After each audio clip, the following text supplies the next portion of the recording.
Good morning and welcome to Entrepreneurs Hour, right here on WRFR 93.3 FM. Every week on Entrepreneurs Hour, we dive into stories of triumphs, challenges, and lessons learned, highlighting how local organizations and individuals are working together to foster a thriving business ecosystem right here in Knox County and beyond. Whether you're starting a business, growing one, or supporting the local entrepreneurial community, this show is exactly for you. Hi, everyone. My name is Chris Austin. I'm your host and president of Ardea, proud sponsor of this show. Ardea is located in Rockport, and we help small businesses and nonprofits with bookkeeping, large-scale accounting, payroll, payment solutions, and tax services.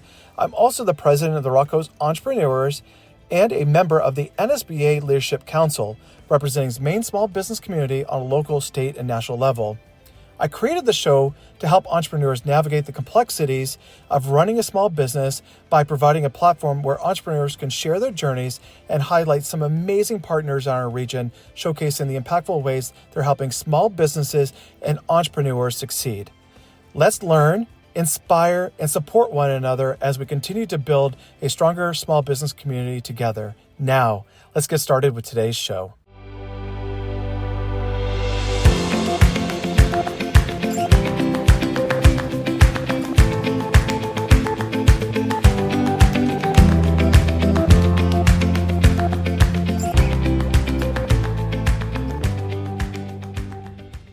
Is going great. Good morning, everyone, Facebook world, and thank everyone for coming on the show today. I'm very excited to welcome somebody who, I met just a few weeks ago at a networking group, and we were just having a great conversation about how important it is to have radio shows like this, but also opportunities to be able to network and be able to meet one another. And I got to tell you, this gentleman that we're about to interview, his name is James Davis. He's the CEO of North Country Wind Bells in Round Pond. James has had a long and successful career in construction and safety leadership, managing projects with hundreds of millions of dollars before making the leap into entrepreneurship by acquiring a beloved Maine business. We're going to talk to him about his career transition, leadership philosophy, and what's next for North Wind Bells. So welcome, Jim. We're so excited to have you. Good morning, Chris. I really appreciate you having me on today. This is, as you know, we talked about that I was really excited about community TV and the outreach that you have here.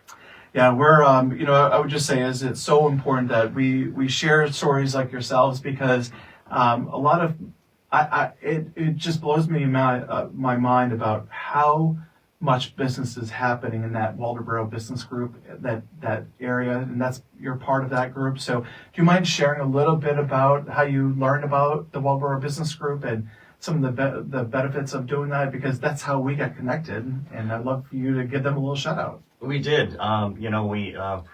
This North Country Wind Bells comes on the, on a thought process from my father, actually. They have across from Moody's, they have a thrift shop over there, and it was all about giving back and everything, and we'll get into that a little bit later, but my dad said, hey, we belong to this Waldoboro Business Association, and I was big into networking in Florida, and I'm like, oh, that's going to be really interesting. Well, this group that was once half a dozen people, are now almost 80 members strong. And, I've been to a few events, I hadn't seen you yet. And then all of a sudden I see you. So people can't make every meeting, but every meeting you are really meeting new people and creating new opportunity to build business, not just build business, but build relationships as well, which is as important as business itself. So, but that group, they promote each other. We all find ways to create business with each other and create this community of businesses that you can rely on and honestly build, like I said, build really great business relationships and personal relationships as well. Absolutely. A lot of great friendships are developed through networking opportunities. They really are. So let's start from the beginning. You were born in Hanover, Massachusetts, but you've been coming to Maine since you were a kid. So tell us about that and what made Maine feel like this is home for you. Yeah, my grandparents had a small camp, probably a 10-foot by 10-foot camp on again, an equally small pond over in Sweden, Maine, which is right in the Bridgeton area. And I had been going there since, in the summertime, since, I was a baby, just the memories of being up there and living in the environment of Maine and the woods and understanding what Maine was all about. We had been coming back and forth, for many years. And then we had a place over at Sebago. And again, every time we came here, it felt like home. And I think it was the environment and it was the people. And, so when we had opportunity to come back here, I think we said, geez, we really did like it up there, but it's going to be very cold. So we do enjoy it here. And it was, we do consider this home for us. So that's awesome. Well, we're glad that you made Maine home. So after high school, you went straight into the workforce as a electrical contractor in Boston. What drew you to that industry, and what were those early years like for you? Well, I actually went to school to be a machinist and to work for my dad in his machine shop. And so I had worked in his machine shop off and on when I was a kid. And then when I got there full time after school, I really didn't like it. So it was like, oh my word, now here I am, and I don't really like what I'm doing. And so a neighbor of mine owned an electrical contracting business in Boston, and they were looking for people. And I said, well, why don't I just give that a shot? I didn't really know what I really wanted to do at that point. So I went in and started working for them, and quickly rose up through the leadership ranks there. And it was a trade that came very naturally to me. It wasn't something that was super difficult, and I really enjoy doing it, which you enjoy what you're doing really makes life pretty good, right? Absolutely. I just continue with that, and that went on for 30 years. A little over 30 years. I really only worked for like 3 people my whole life, and one of them was myself later on in life. So, but the trade was very good to me, and it really made me realize that the trade could be good for me. It could be good for a lot of others, and I really needed to help promote that. That's awesome. Now, from there, you had an incredible 35-year career in industrial electrical construction, which, it sounds like from conversation that you and I have had as well, you worked on some major projects throughout New England. Can you share some of those most challenging and rewarding projects you had worked on? Absolutely, yeah. Like I said, I had done mostly commercial industrial work, and that meant projects like batching plants, for concrete. That meant water treatment plants, sewer treatment plants, and did some work at the nuclear power plant over in Seabrook, in New Hampshire. So small project over there. Did some work for the at Hanscom Air Force Base for the medical building over there, creating a communications hub for them over there at one point. And probably one of my best projects was a data center in Massachusetts. An electrical contractor had built that, and it was a very intricate system with redundant systems throughout the whole building, redundancy on redundancy, because it was data, and you can't lose data. Right. So somebody had done that project, and they had done it wrong, and the data center was up and running. So we had to rebuild that electrically while the data center was active.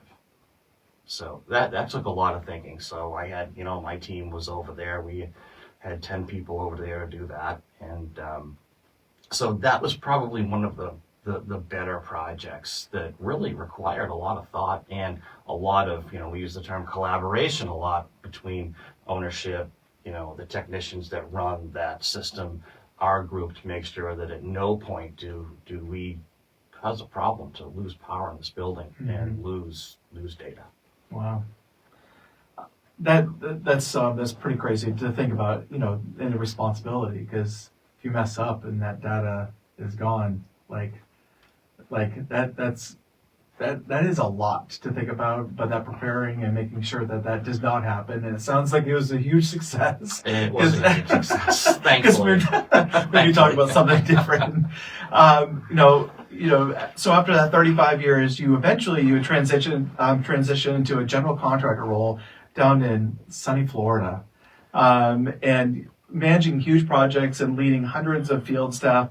What was it like to oversee an operation of that scale? And what did you learn about leadership from managing such a large team? That's a great question. Yeah, having done electrical work and then really needing a change in my life. I think I'd done pretty much everything that could be done in the electrical trade. And I'm like, well, I need a challenge. And, there's some opportunity to work for a general contractor in Massachusetts that I had done some work with when I had my own business before I went to the general contracting business. And they brought me on. They liked the work that I had done for them, gave me some opportunity to manage some projects. And they were doing a big rollout with Cumberland Farms. And, they're a big convenience store, gas station here throughout New England. And so that was a high-paced and considerable drop-dead deadlines that you really needed to meet these deadlines. And I think it was honestly that 4 years that really kind of honed me into being very detailed. I bet. And understanding what schedules meant, understanding what time constraints meant. And so when I got the opportunity to go to Florida, we, as a startup company, we were kind of ramping up slowly, but we thought we were going to ramp up slowly. Our first project down there was the field project I did was a $20 million project, largest project I had ever done. So, more stress, more. Yeah. But I was detailed enough that I had a good control on it. And even though it was a 10-building project, I broke things down into smaller projects. Gotcha. So I think that really helped me handle an influx of a project that was that size. Gotcha. So, leadership is we could talk about leadership all day and what the best leaders are and how to lead. And so leadership played a big role because I was in a new environment. I had all new subcontractors to deal with. I really knew nobody. So it was really kind of trying to figure out who people were. How do I get in touch with them? How do I understand where they're coming from and the way they've been doing business? And that took a lot of patience and listening. But listening not just to listen to them, but listening to hear them and what they were all about, and how you got them to perform at the level they needed to perform to keep us on schedule and keep our budget intact. In the leadership, let's talk about it. You're absolutely right. It is so important to get the input of your team that surrounds you because they're in the trenches.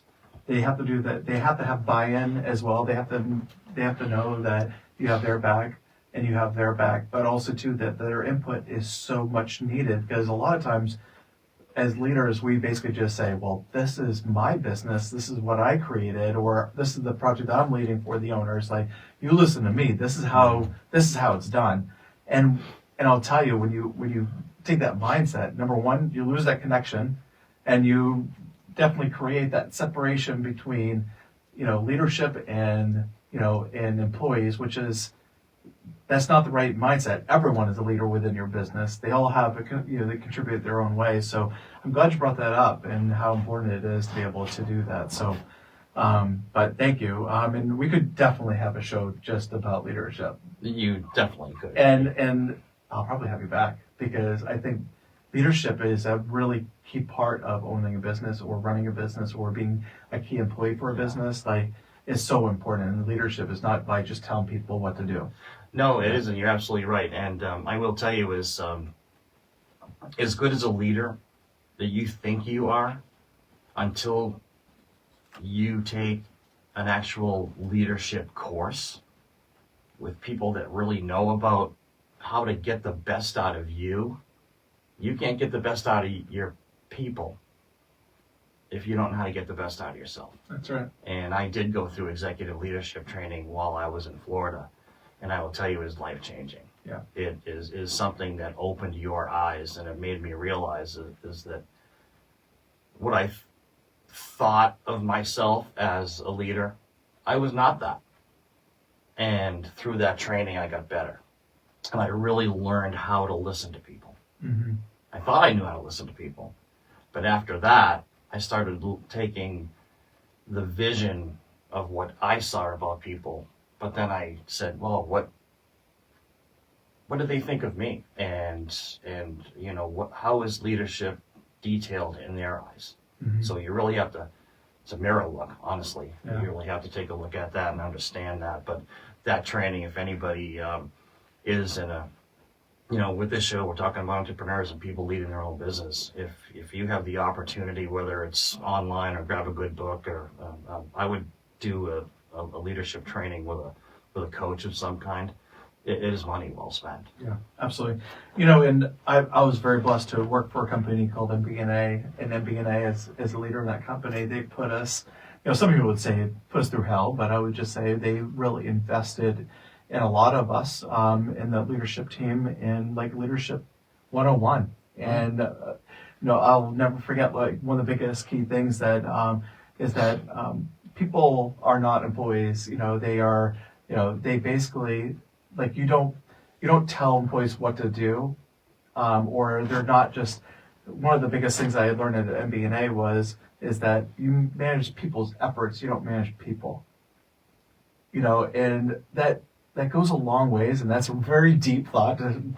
But it's true, is that you manage their efforts, you influence their efforts, and you be able to. But you don't manage them. They are individuals, like they are their own person. So you have to. It's their efforts within those walls. And anyway, we can go really deep into leadership, but we're all about you today. Yeah, you're right. That is a show that you could run a show on leadership once a week. So yeah, it's well, more than come on that for sure. Yeah. Now, one of your big roles was a director of safety, where you had extensive interactions with OSHA.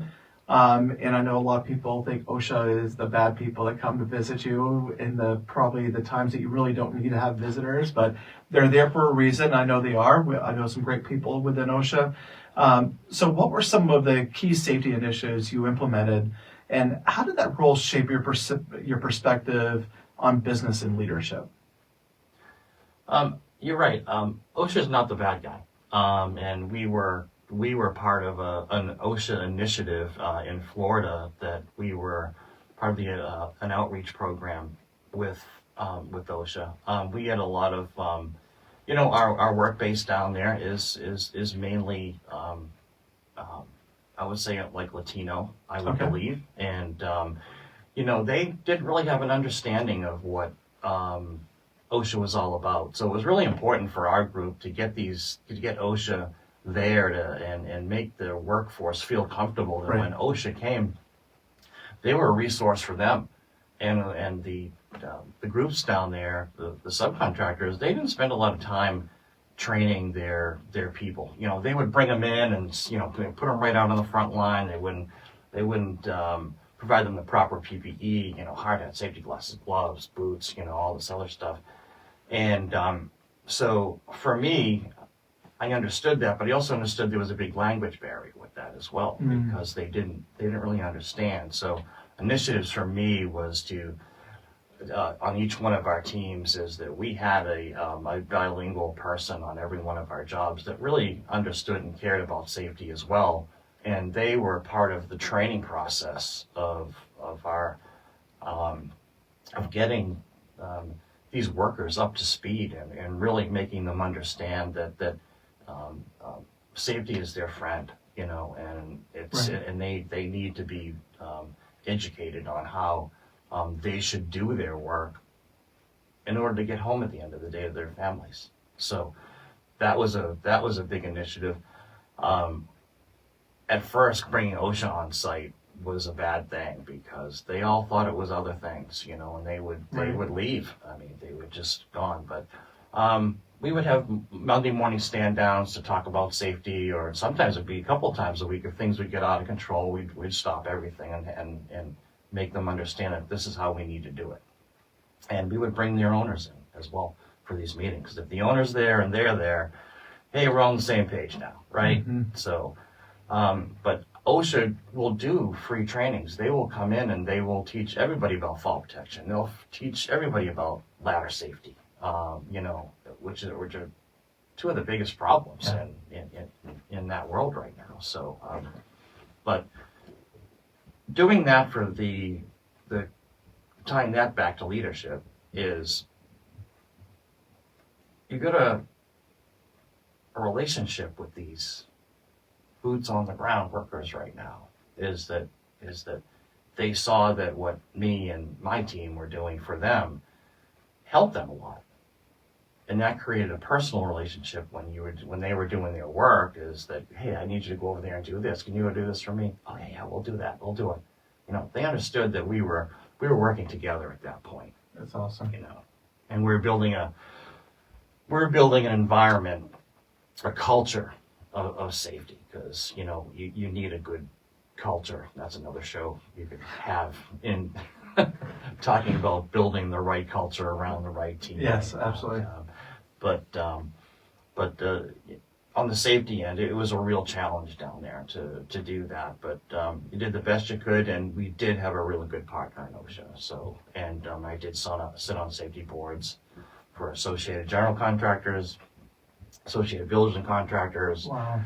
Along with some OSHA representatives, and it was really good to have those folks as teammates, because there was never a time that you couldn't call them for some advice. And I had a really good friend in Florida, Larry Lyman, who is probably one of the most versed safety individuals, professionals in the business. And I was lucky to have him, because it was always, Larry, I need advice on this, I need advice on that. And he would come and help, So that made me better. And it made me feel more comfortable in what I was looking at. So it changed the mindsets too, is seeing that partnership. I'm sure the employees are like, all right, so they're with us, they're here for our protection, and they have a vested interest to keep us safe. Like it's a different culture and a different mindset that a lot of people are like, oh, they're here to get us, like, they're the police, and that's not the case at all. So thank you so much for bringing that up. So we're gonna go into our next segment, and that is a career shift to entrepreneurship. And so we often we talk about this, how not everyone just out of high school becomes an entrepreneur. They usually start off working for someone, with someone. Now, I think that you kind of did both. I think it sounds like at first, but after such a long career in that construction, what made you decide that it's time to move to Maine and take over this business?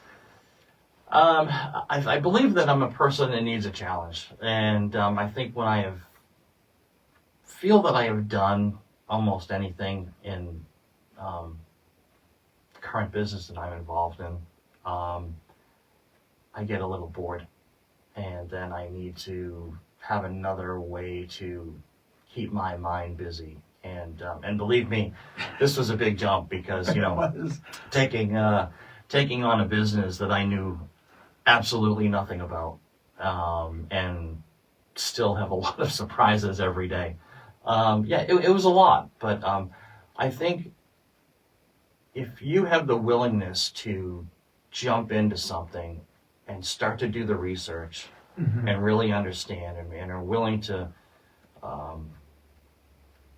you're almost a little vulnerable at that point, right? You're almost really vulnerable to say, geez, now, I never really needed to call anybody, because I was pretty good at what I was doing, right? Mm-hmm. And you had that comfort level that I could go to work every day. We were going to get it done, and we knew how to get it done. We knew pretty much all the pitfalls.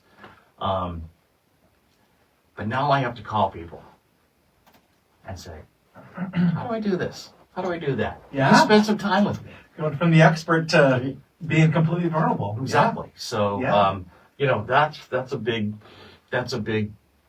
stressor for me, because I'm kind of self-sufficient, but there are some things in this life that you just need some help with. Yeah. And if you aren't willing to pick up the phone, or shoot somebody a text or email, you're going to be in a big bad way. Yeah. So that was one of the biggest things that's for me. That's awesome. So how did this opportunity? So first of all, let's talk about this opportunity. So this opportunity came to you to be able to take over this business. It did. This really all stems from an initiative that my father has in Waldoboro. They bought a building in downtown Waldoboro.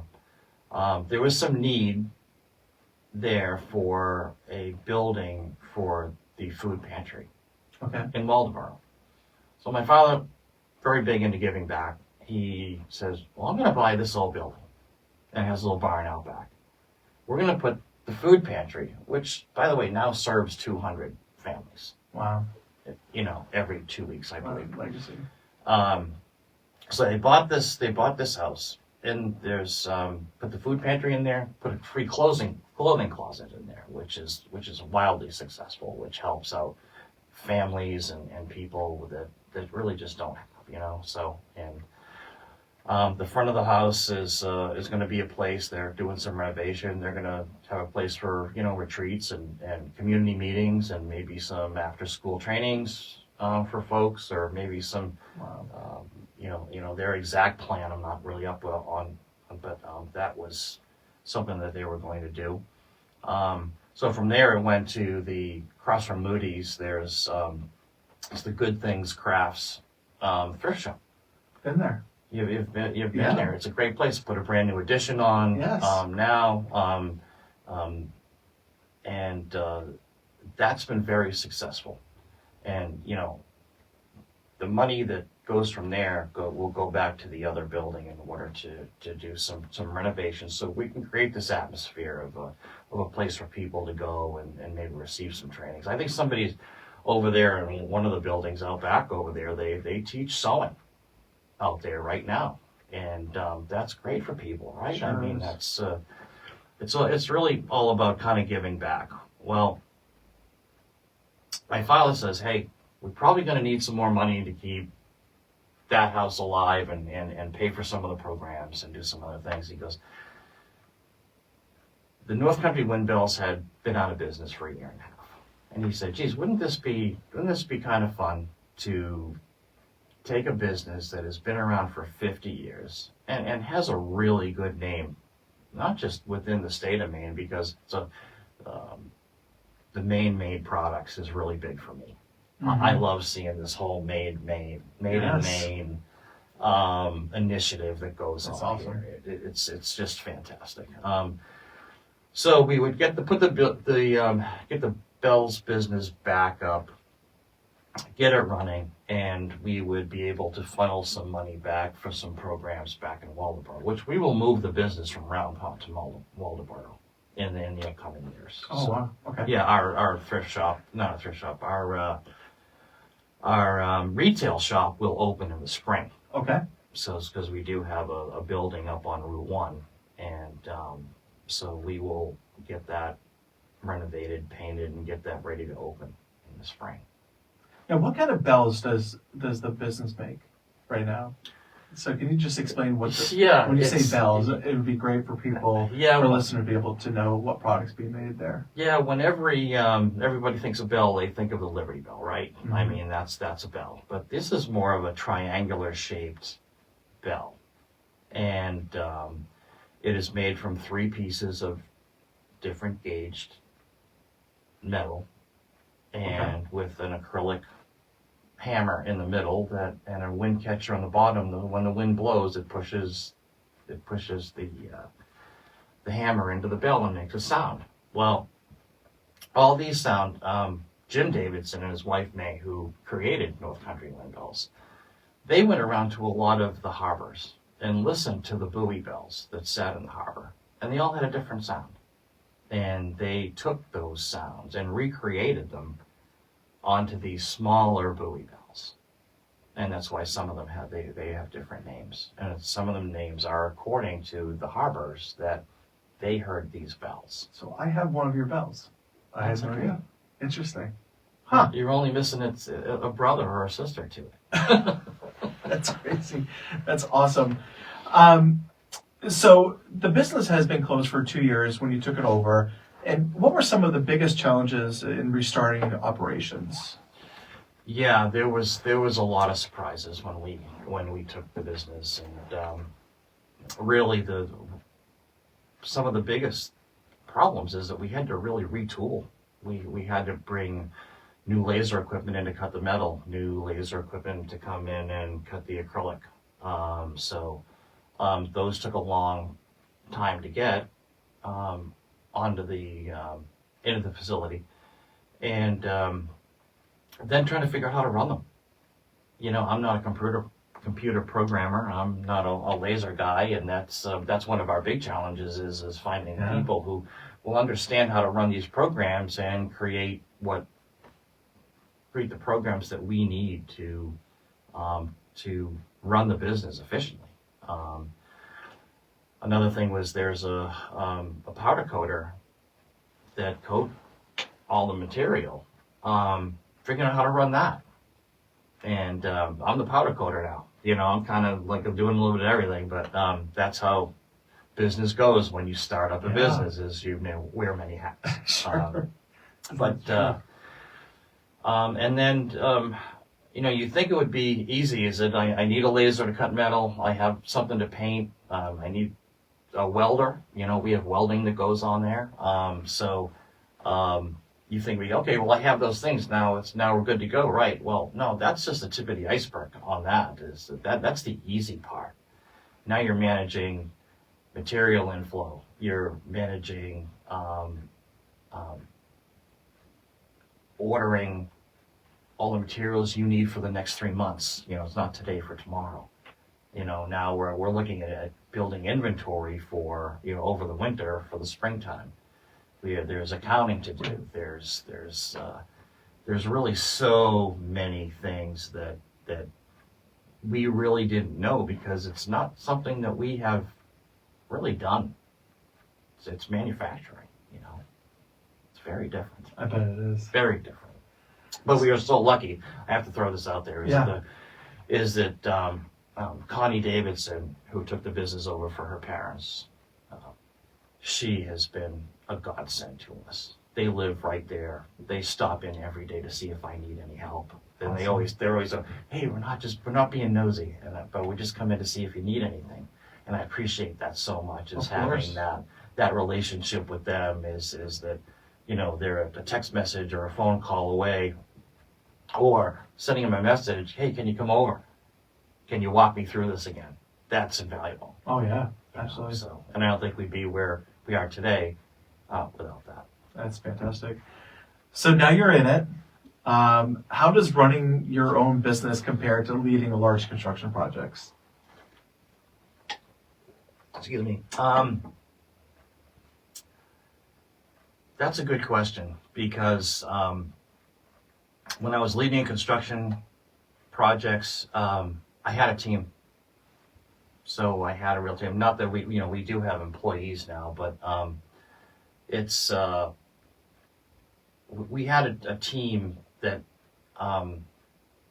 we could put in certain areas, and they would start developing that. So now it's really we're building as we go, and I think that's what the biggest challenge is. That before I had a direction, right? Now I do have a direction, but the field of that direction is wide. It's not more focused than it needs to be. So every day you have to try to take this vast vision of what needs to get done for the day, and you really need to plan that and dedicate the time to each segment or section of the business that you need to focus on. Yeah, absolutely. And focus your mind so you can do that instead of thinking about 1,000 things. You really need to be thinking about that one thing in order to get what you need to get done 100% and accurately and detailed. I mean, that's a big thing with small businesses, that it can consume you. And if you're not careful and if you're not disciplined, next thing you know, your mind's going all over the place. And you're that person that is doing a million things, but you're doing a million things okay instead of doing the critical things at a superior level that you really need to get it done. And that's how you miss things. Yes. And that's how you make mistakes. And as a small business, your mistakes are magnified 100 times because you're working on your budgets are a real concern. You don't have the money built up to make the mistake.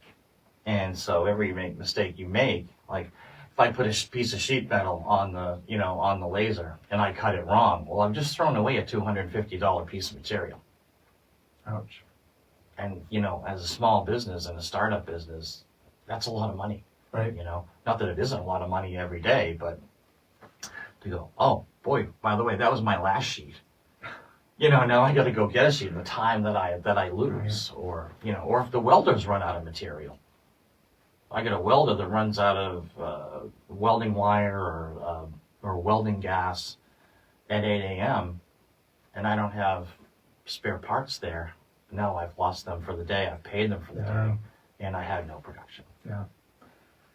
Ouch. Yeah, that is an ouch. And that is an ouch. That's right. And yeah, and you don't have a guaranteed paycheck to overcome that either. Like you have to turn that into a source of income.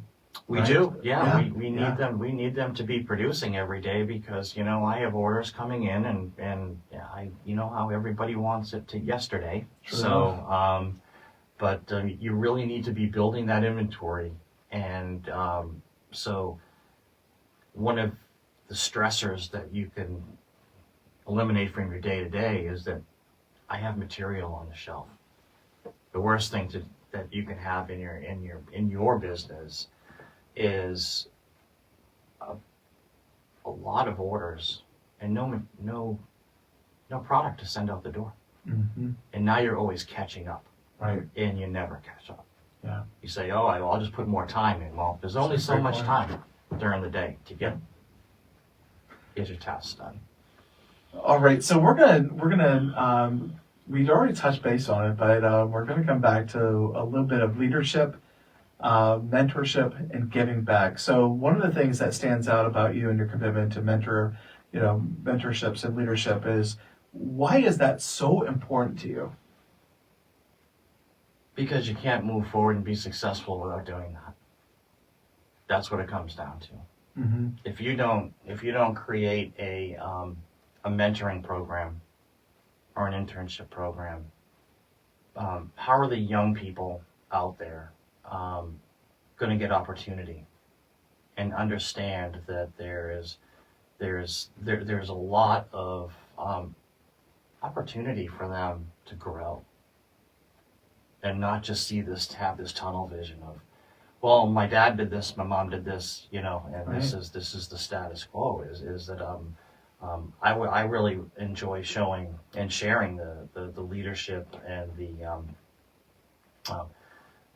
thought process of how to build work with the younger people. Mm-hmm.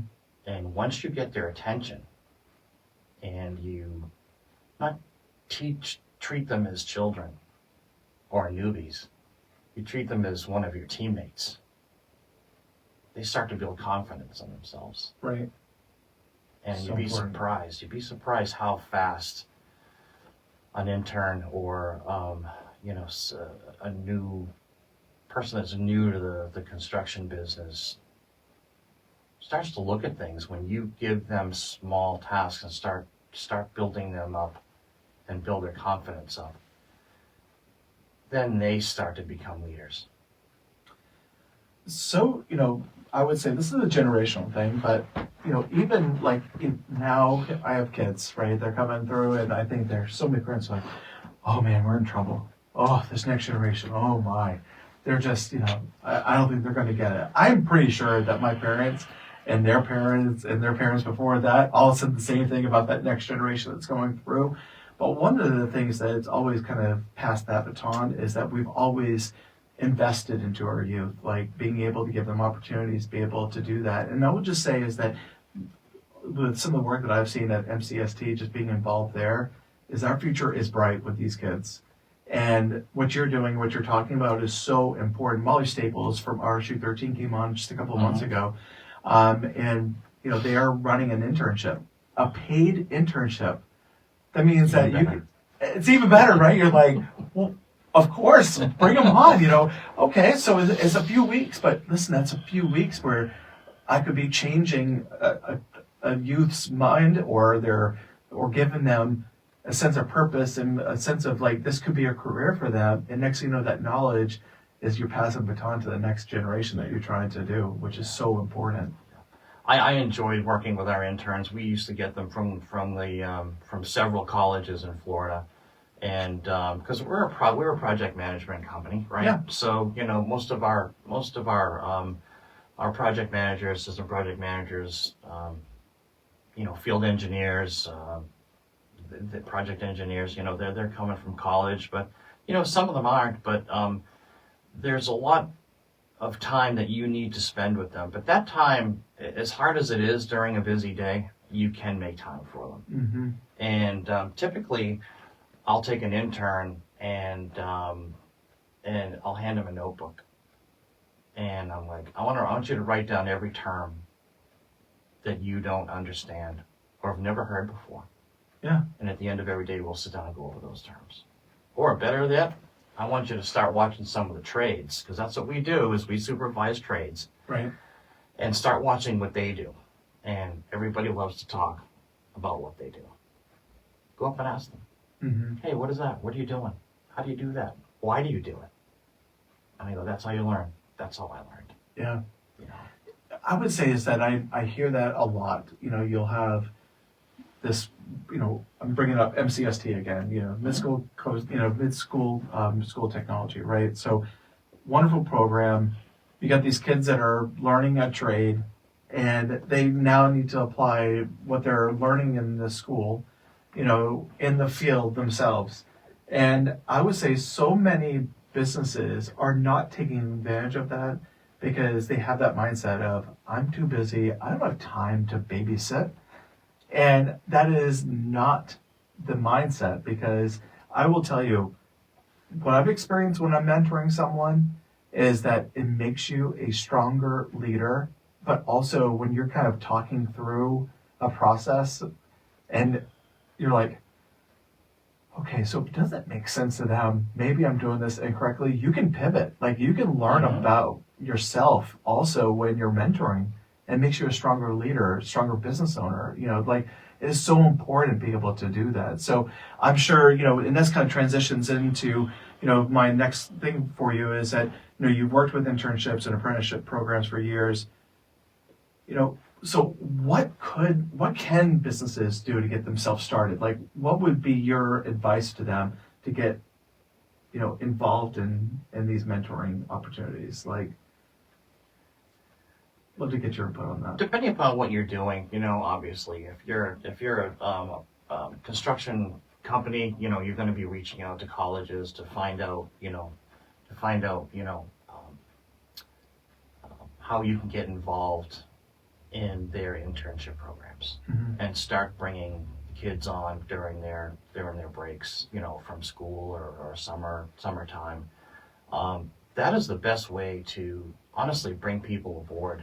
And by the way, that's, if you're trying to build a good culture within your company, which you really need to do, and that's another show you can talk about all day long, is creating and building a culture to build your brand, So internships, apprenticeship programs, or co-op programs from the school. I think kids learn a ton in co-op. I think because now they're balancing their book work with actual field experience, because sometimes that really differs.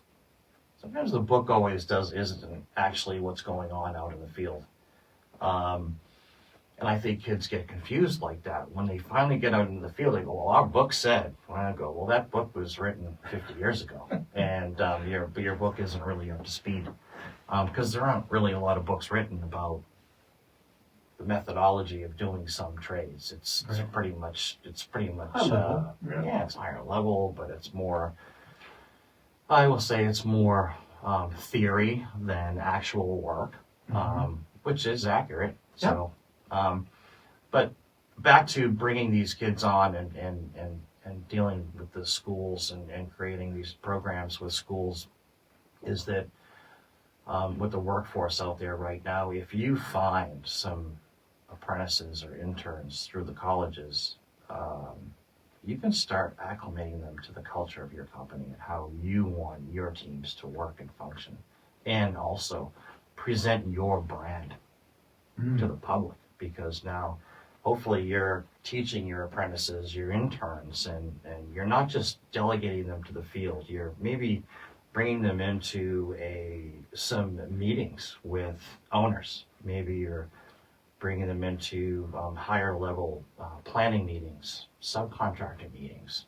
So they're just not seeing what's happening out in the field. They're seeing how we're building relationships and working with ownership, and how we talk to ownership and how we work to please ownership, but also holding our line to make sure that we're making money and keeping things on schedule. So again, it's not very pointed. It's kind of broad at that point. Yeah, but it also gives the why behind a certain direction that's out there. But also, as a young worker myself, I spent time with leadership and different call it job shadowing or anything of that nature. What you're talking about is giving them that opportunity to be able to see the other side of things. It also creates that little internal flame for themselves of where they want to be in their future.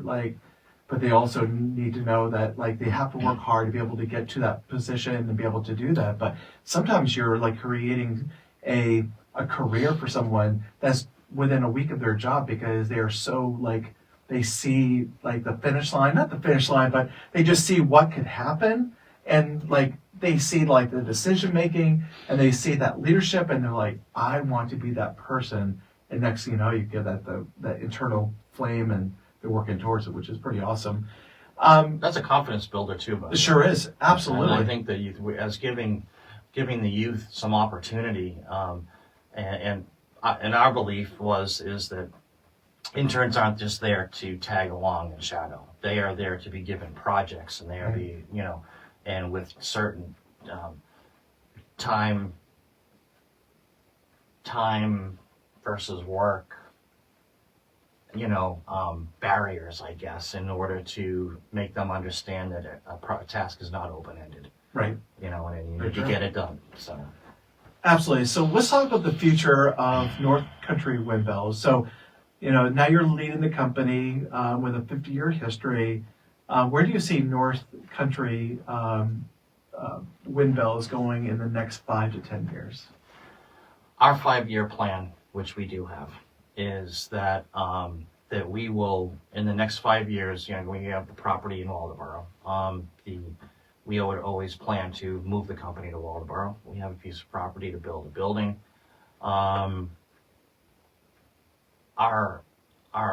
plan for 5 years is not just to be building bills. Okay. I think that's going to be a part of what we do. We want to continue that legacy because it really is meaningful to the state of Maine to have North Country wind bells here. Right. Again, Maine product, stunning, Yes. right? I mean, you just Right. have to love it. And we would like to expand, and we would like to do this very soon. Is that we would like to bring in more welding projects, Okay. more metal cutting projects, more powder coating projects. I mean, I have a powder coating line that I can put 200 parts on this line. It's not just a booth. It's a conveyor system, and I can put parts on this line and set it up, and we can run 800 to 1,000 parts a day. I mean, it's not just Wow. a powder coating booth, but I would like to see that to be more a bigger part of what we do over there. The biggest part of what our 5-year plan is to be giving more opportunity to young people and people that maybe didn't really have any direction, but providing them opportunity and the training to help them get to the next level, or actually, honestly, even just to create a career for them. Right. Sometimes a lot of young kids, they don't have that. Nobody has helped them create a career or given them opportunity and to say, hey, well, I see somebody welding over there. Boy, maybe I would like to try that. Or actually, with today's kids, I mean, these kids, everything's on a phone, everything's on a tablet. In our shop, all of our equipment, our lasers they're computer driven. Right. And these kids do this just like nothing. And that's right. But in our business where we're fabricating metal, there's opportunity for somebody to sit down and design new products. It's so exciting to see, how you're taking, because 50 years ago in that business, they were not talking about computers. No. They were not talking about all these things, and I think that this is a really cool vision that you're sharing with us today about how you're taking an older business and making it relevant today and creating opportunities where you have generational fishermen that are ending with this next generation because they're seeing a change, and those kids still want to stay local, and they want to be able to stay local, but it's not cheap to live here. So you have to be able to build a sustainable career, and what a great opportunity that you're looking to do there, which is really, really cool. I think one of the best things too is that there's we talk about the welding in our shop. We would like to branch off into some welding robotics. Wow. So robotics, some may say, well, the robot's going to do the welding, that eliminates the welder. Well, I want my more experienced welders doing other projects within the shop. Mm-hmm. I want my robot arms to be doing the everyday welding that I can teach somebody else on how to load material onto the fixtures, set it up the right way. Right. Hit the button, the welds are done, but then they're doing the inspection on that to make sure that the product was done exactly the way we want it, and then they're prepping the bell to head off to the powder coater. Yeah. So that gives somebody an opportunity that really knew nothing to understand how to load this bell, hit the button and work the robotic arm, understand the robotic arm, get trained on the robotic arm because they will be responsible for that. Create a career for somebody. That's awesome. For somebody that absolutely had nothing and didn't think they had anything. And now you've shown them the light and they go, wow, I can do this. Again, we go back to the confidence word. Now you've taken somebody with maybe not a lot of confidence. Now you're building them up, and that's their path to leadership. It's so exciting to hear all of this because I'll tell you, Waldeboro has a history of manufacturing and some really awesome things in its legacy. It is so great to hear about some future initiatives. That's awesome. So it's rapid fire time. This is our way to get to know Jim today. So all right, before we wrap up, we always like to have a little fun with some rapid fire questions. So just say the first thing that comes to mind. You ready? That might be trouble sometimes. Yes, I know. Coffee or tea? Coffee. Ground, or do you ground yourself when it comes to coffee? Ground for me. Okay, all right. Favorite place in Maine? Oh boy, there's a lot. If I had to say a favorite place in Maine, it'd be Cape Elizabeth. I love the lighthouse there. Awesome. Dream job as a kid?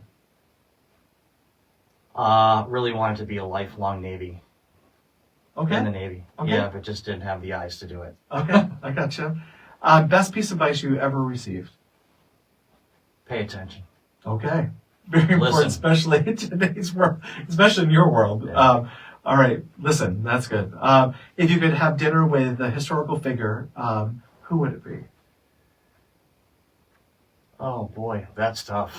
There's a lot of great people out there you'd like to have dinner with, but geez, I don't really know. I think I would have to really go back and into history, and maybe want to have dinner with George Washington, I think. So, Yeah. because there was a leader right there, and like you said, a visionary. So Everything was stacked against him too. All right, Jim, it was really, really awesome to have you on the show today. So how can folks learn more about your business, your website, and follow this journey? Because it's really, really cool. And I think that we have a lot to see up and coming for you. Yeah, you guys can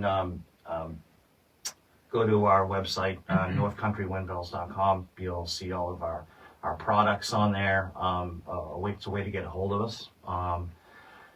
We would like to open the door to people to stop down at the shop, see what we do as well. Okay. I mean, our door is always open, so people can come down and understand what we're doing, and maybe they have some ideas, or maybe they might help us help ourselves. So That's awesome. but that's probably the easiest way to get a hold of us. But we're very accessible people, and love to have visitors at the shop, and I've had plenty of walk-ins over the past few weeks that have been just great conversations with local people. Awesome. So, No, you're part of the Waldeboro Business Group, so let's give them a shout out. When do they meet next?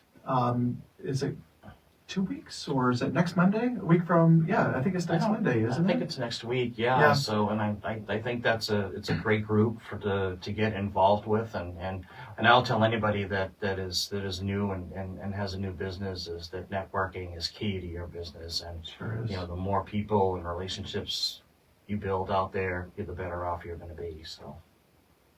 Jim, thank you so much for being on the show today. I really appreciate you coming on. We've learned so much about you, your business, your journey, and we're excited to have you back on to do some of this leadership training. We're going to have some specialized things, and so I see that you're not going to be a stranger to the show. We're going to have you back. And I would love to come back, because this was a great opportunity, and I can't thank you enough for having me here today. Absolutely. All right, everyone. Well, thank you very much for tuning in to WRFR 93.3 Rockland. Remember, you can live stream us every single week, and also catch up with us later on our YouTube channel. Thank you very much, everyone. Have yourself a wonderful day. We'll see you next Tuesday, and we have our calendar is filling up. So if you want to be on the show, please reach out. We'd love to have you on. Thank you so much, everyone. Have yourself a wonderful, wonderful day. Thank you.